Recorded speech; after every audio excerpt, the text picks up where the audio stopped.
여러분, 우리가 예수 위에 세워지는 인생이 되기 위해서 놓아야 할 세 번째 징검다리로 여러분들과 생각해 보길 원하는 것은 예수 안에서 하나님과 함께 사는 것입니다. 성경 전체를 통해서 하나님께서 우리에게 가장 원하시는 것, 근본적으로 원하시는 것을 하나 얘기하라면 그것은 바로 하나님이 우리와 함께 사시기 위해서 우리를 구원하시고 우리에게 찾아오셨다라는 것입니다. 우리와 함께 사시기 위해서. 또 역시 우리에게 가장 필요한 것이 무엇이냐라고 질문을 한다면 우리가 느끼는 것과는 다르게 우리에게 가장 필요한 것은 우리가 하나님과 함께 사는 것입니다. 여러분, 이것을 마음에 꼭 두셔야 합니다. 바로 그 예수를 알고 그 예수를 우리가 바라보고 그 예수 안에서 하나님과 함께 사는 것이 기독교 신앙의 길이고 기독교 신앙의 목적인 줄 믿으시기 바랍니다. 만일 우리가 하나님과 함께 살지 않는다, 그렇다면 우리는 하나님의 의도와 목적에서 벗어난 것입니다. 내가 매주 교회 나와서 많은 봉사를 하고 저처럼 사역을 한다고 하더라도 우리의 이 신앙의 근본 중심이 하나님과 함께 사는 것이 아니다라고 하면 우리는 길에서 벗어난 것입니다. 또 만일 우리가 하나님과 함께 살지 않는다면 우리가 그렇게 성경에서 사랑하는 많은 약속들, 복 있는 사람, 여호와는 나의 목자시니, 또 포도나무와 가지, 여러분 그 모든 성경의 아름다운 비유는 우리와 상관이 없는 말씀이 되는 것입니다. 하나님의 함께 하심으로 말미암아 모든 역사가 나타나게 됩니다. 그런데 한번 생각해 보십시오. 여러분뿐만 아니라 저도 오늘날 우리들이 때로 하나님의 함께 하심을 구하면서도 하나님, 그렇게 우리가 연초에 구하지 않습니까? 하나님 올 한 해 저와 함께 해주십시오. 하나님 우리 가정과 함께 해주십시오. 하나님 우리 교회와 함께 해주십시오 하면서도 정작 하나님과 함께 사는 것에는 우리의 신앙의 중심을 두지 못할 때가 있지는 않은가? 여러분, 우리가 한 해를 시작하고 이 한 해를 시작할 뿐만 아니라 남은 우리 인생을 시작하는 이 시점에 우리가 정말 원하는 것이 하나님이 우리에게 정말 원하는 단 한 가지와 같을까라는 것입니다. 우리에게 정말 필요한 것은 하나님과 함께 사는 것인데, 그래야 죽지 않는데, 그래야 든든한데, 그래야 많은 열매가 있는데, 그래야 쉼이 풍성한데, 우리는 정말 하나님과 함께 사는 그것을 가장 간절히 원하고 있느냐라는 것이죠. 둘째 아들은 아버지와 함께 살고 싶지는 않았는데 아버지의 무엇은 갖고 싶었습니까? 재산은 갖고 싶었습니다. 그래서 아버지에게 가서 조르죠. 12절에 보면 그 둘째가 아버지에게 말하되 아버지여, 재산 중에서 내게 돌아올 분깃을, 돌아온 분깃이 아니라 돌아올 분깃을, 아버지가 죽었다 치고 내게 주십시오. 아버지는 둘째 아들에게 그의 분깃을 아무 말 없이 내어줍니다. 그리고 아버지를 떠납니다. 사실 이 부분으로 드려야 될 말씀이 많이 있지만, 여러분, 이 둘째 아들이 아버지에게 원하는 것은, 아버지를 통해서 얻고자 했던 것은 돈, 쾌락, 세상의 명예, 사람들의 인정을 통한 어서 와, 기다렸어, 너무 멋있어, 좋아요. 자기 만족이었습니다. 첫째 아들은 아버지와 함께 살았습니다. 둘째 아들과 다르죠. 그는 아버지 곁에 있었고 아버지를 열심히 도왔습니다. 그런 첫째 아들이 바라고 원했던 것이, 첫째 아들이 만족하는 것이, 난 아버지만 있으면 돼, 난 아버지랑 함께 있는데 그거였을까요? 첫째 아들은 자기 몫을 가지고 있었죠, 이미. 그런데 아버지가 돌아온 둘째 아들에게 살찐 송아지를 잡고 옷 중에 제일 좋은 옷을 입히고, 그러니까 첫째 아들은 못 입었던 옷이에요. 가락지를 끼워서 신분을 회복시키고, 이 첫째 아들의 표현이 굉장히 무섭습니다. 그러니까 그 둘째 아들이 타지에서 했던 것들을 허랑방탕하다고 얘기하는데 첫째 아들은 뭐라고 이해합니까? 정확하게 어떤 일이 있었는지를 그대로 지적하죠. 창기와 함께 아버지의 재산을 삼켜버린. 다 드러냅니다. 다 드러냅니다. 무서워요. 이런 첫째 아들 같은 사람한테 걸리면 안 되죠. 근데 그런 아들들이 집 안에 있습니다. 집 밖에 있는 게 아니라. 신을 신기고 잔치를 벌이죠. 뭐라고 얘기합니까? 28절에 화가 잔뜩 났습니다. 그가 노하여 들어가고자 하지 아니하거늘 아버지가 나와서 권한대 아버지께 대답하여 이르되 내가 여러 해 아버지를 섬겨 명을 어김이 없거늘 내게는 염소 새끼라도 주어 나와 내 벗으로 즐기게 하신 일이 없더니 아버지의 살림을 창녀들과 함께 삼켜버린 이 아들이 돌아오매 이를 위하여 살찐 송아지를 잡으셨나이다. 아마 둘째 아들은 옆에서 이 말 듣고 아무 말도 못했을 겁니다. 팩트니까. 첫째 아들은 아버지가 자신에게 보상을 하지 않았다고.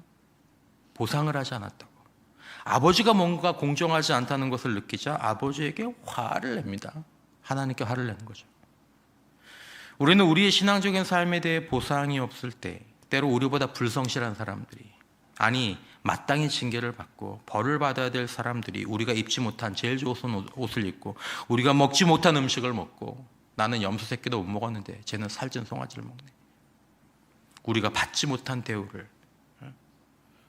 나를 위해서 잔치를 열어준 적도 없는데 그러면 때로 우리가 하나님과 함께 살고 있어도 화를 내곤 합니다. 분을 내죠. 하나님과 함께 살아가는 것만으로는 만족이 안 되는 것입니다. 하나님과 함께 살아가 주는 것에 대한 보상이 따라야 한다고 그렇게 느끼기도 합니다. 우리의 예배, 우리의 기도, 섬김, 봉사, 헌신, 예물 여러분 그것이 우리의 사랑의 결과이죠. 그래야 하는데 어쩌면 우리도 모르게 그것들이 하나님을 조종하기 위한 도구로 전락하지는 않았을까? 사실은 둘째 아들이 그거죠. 하나님, 돈, 쾌락, 명예, 사람들의 인정 줘요. 그걸 위해서 아니면 첫째 아들처럼 그 보상을 당연한 것으로 여기지는 않았을까? 하나님 아버지는 보상이 충분하지 않다면서 노아는 첫째 아들에게 말씀하죠. 31절에 아버지가 이르되 얘 너는 항상 나와 함께 있지 않니? 내 것이 다 내 것이로되 얘야 너한테는 내가 있지 않니? 너는 나와 함께 나는 너와 함께 있지 않니? 이것만으로는 안 되니? 그것만으로는 안 돼? 안 돼요. 첫째 아들의 대답은 사실은 안 나옵니다. 어떻게 했는지는 안 나옵니다. 여러분 우리 대답은 무엇입니까? 예수만으로 하나님의 자녀로 하나님과 함께 살아갈 수 있다는 사실만으로는 안 되나요? 안 될 때가 있죠. 29절에 아버지께 대답하여 이르되 내가 여러 해 아버지를 섬겨 명을 어김이 없거늘. 아니 내가 그 정도 했으면 나한테 이러면 안 되죠. 쟤보다는 많아야죠. 내가 그렇게 했는데 나한테 이러깁니까 하나님? 내가 제일 잘했잖아요. 내가 제일 많이 했잖아요. 지난 주일에 다른 책에 나왔던 비슷한 얘기를 제가 좀 씁쓸한 마음으로 인용했던 적이 있는데 달라스 윌라드라는 분이 이런 글을 썼습니다. 하나님을 향한 사랑의 최대적은 하나님에 대한 섬김이다. 하나님에 대한 섬김이 하나님을 향한 사랑의 최대의 적이 되는 거죠. 혹시라도 우리의 섬김이 우리의 분노를 쌓아가고 있지는 말아야 할 텐데 우리의 섬김이 우리의 비판의 수위를 높이지는 말아야 될 텐데 여러분 이 유명하고 아름다운 말씀 속에서 아버지가 원하는 것이 무엇인가요? 우리 주님이 그걸 보여주시거든요. 아버지는 아들을 원할 뿐입니다. 하나님이 원하시는 건 우리입니다. 우리입니다. 너의 돈, 너의 일, 너의 섬김, 고맙지. 하지만 내가 원하는 건 잃어버린 내 아들이고, 내가 원하는 건 너야. 너와 내가 함께 사는 거, 그것만으로는 안 되겠니? 하나님은 우리들이 항상 그렇게 원하기를 바라십니다. 예, 너는 나와 항상 함께 있잖아. 이 지나가는 듯한 말씀 속에 여러분, 하나님의 굉장히 중요한 약속이 있습니다. 예, 너는 나와 항상 함께 있잖아. 내 것이 다 누구의 것이로 돼? 내 것이로 돼. 아이야, 네가 뭘 놓치고 있구나. 내가 너와 함께 있으면 내게 다 네게 되는 건데, 너는 내가 아니라 내 안에 있는 몇 가지를 가지고 이렇게 성질을 내고 화를 내는구나. 너는 나를 잃어버리는구나. 하나님이 없는 돈, 하나님이 없는 쾌락, 하나님이 없는 사람, 하나님이 없는 보상, 여러분, 이것이 우리에게 진정한 만족을 주지 못합니다. 우리를 원하시는 하나님과 하나님을 원하는 우리가 예수 그리스도 안에서 함께 살아가는 것이 기독교 신앙의 근본인 줄 믿으시길 바랍니다. 이게 근본이에요. 나를 원하시는 하나님과 우리가 원하는 하나님이 함께 살아가는 것. 반석 위에 지어진 삶과 같은 신학가에 심겨진 나무이고, 포도나무에 붙은 가지이고, 목자의 품에 있는 양입니다. 그런데 우리는 어디서부턴가, 언제부턴가 우리를 원하시는 하나님을 원하는 것이 아니라 하나님을 조종해서, 우리가 의도적으로 그렇게 한다는 게 아니라 올 한해 좀 더 많은 돈, 올 한해 조금 더 많은 쾌락, 올 한해 좀 더 많은 사람들의 인정을 통한 자기 만족, 보상을 주시는 것이 그것을 복이라고 생각하면서 그걸 궁극적인 곳에 놓고 하나님께 나오고 하나님께 기도하고 봉사하고 때로 보상을 원하는 자가 되곤 하는 거죠. 두 아들은 모두 아버지의 아들이었습니다. 두 아들은 모두 다 하나님의 자녀였습니다. 그러나 어느 아들도 만족하지 못했고 어느 아들도 진정한 평안과 행복을 누리지 못했습니다. 그냥 아들이라고 다 평안을 누리고 행복한 게 아닙니다. 왜냐하면 그들이 정말 원하는 게 아버지가 아니었기 때문이에요. 정말 원하는 게. 여러분, 우리가 원하는 것은 무엇일까요? 우리가 하나님을 원하는 이유가 무엇일까요? 둘째 아들은 아버지를 잃어버리고 비참해졌습니다. 첫째 아들은 다른 방식으로 아버지를 잃어버리고 가난한 자가 되었습니다. 난 가난해, 난 가진 게 없어, 난 불공평한 대우를 받고 있어. 성질나, 화나. 돈, 쾌락, 사람, 보상. 여러분, 이것을 목적으로 삼으면 비참해지거나 가난해지거나 둘 중 하나일 겁니다. 결국에는 비참해요, 가난해요. 그리스도인으로서 주님 안에 있는데 얼굴을 보면 하나도 행복하지 않아요. 본인도 행복하다고 말 못해요. 하나님의 자녀인데. 하나님께 화내는 인생, 뭘 얼마나 했다고. 뭘 얼마나 했다고. 사람에게 화내고 판단하는 인생. 여러분, 우리가 그렇게 될 위험성이 있습니다. 여러분, 우리는 하나님 아버지와 어떤 관계를 맺고 있고, 지금 우리는 하나님 아버지와 어떤 관계가 되기를 원하십니까? 궁극적으로 돈과 쾌락과 사람들의 인정을 받기 위한 관계, 그게 나쁘다는 게 아니에요. 하지만 그걸 위해서 하나님과 관계를 이용해 보면 둘째 아들 짝 나는 거예요. 보상이 없으면, 사람들이 나를 화나게 하면 집 밖으로 나가버릴 그런 관계. 행복하지 않아요. 사람들이 무서워하죠. 아버지하고 늘 같이 있는 아들인데, 같이 사는 아들인데 말도 무섭고 행동도 무섭고 둘째 아들만 집을 나간 게 아닙니다. 첫째 아들도 집에 들어오기를 거부합니다. 아버지의 관계를 거부해요. 나 집에 안 들어갈 거예요. 아버지가 집 밖으로 나오잖아요. 대각성 운동을 이끈 유명한 복음 전도자 조지 휘필드는 두 가지 요점으로 설교를 했다고 해요. 두 가지 요점. 첫째, 그는 우리의 죄를 회개해야 한다고 말했습니다. 회개해야죠. 그리고 두 번째, 우리의 의를 회개해야 한다고 말했습니다. 이런 글이 있었습니다. 그는 우리의 의가 그릇된 자신감을 부추기기 때문에 우리의 강점이 죄보다 훨씬 더 위험하다고 강조했다. 우리는 우리 자신의 힘으로 하나님을 충분히 기쁘시게 할 수 있다고 착각한다.